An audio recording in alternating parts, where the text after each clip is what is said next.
മടക്കമില്ലാതടുത്തിരിക്കാൻ കൊതിച്ചിടും ഞാൻ എന്നും മദീന പോലെന്റുള്ളിൽ ഇഷ്ടമൊന്നിനുമേയില്ല.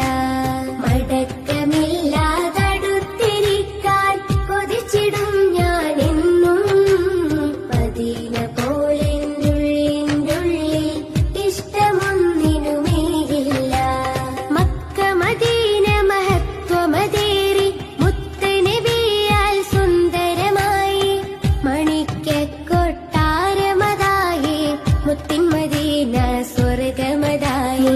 തോരെ റൗള കാണുന്നതെന്ന മുഹമ്മദിനിൽ വിരിയുന്നതെന്ന സർവലോകരക്ഷിതാവ് സർവതും പടയ്ക്കും മുന്ന് പടയ്ത്ത നൂറ് നൂറ് നൂറ് നൂറ് മുഹമ്മദ് സ്വല്ലല്ലാഹു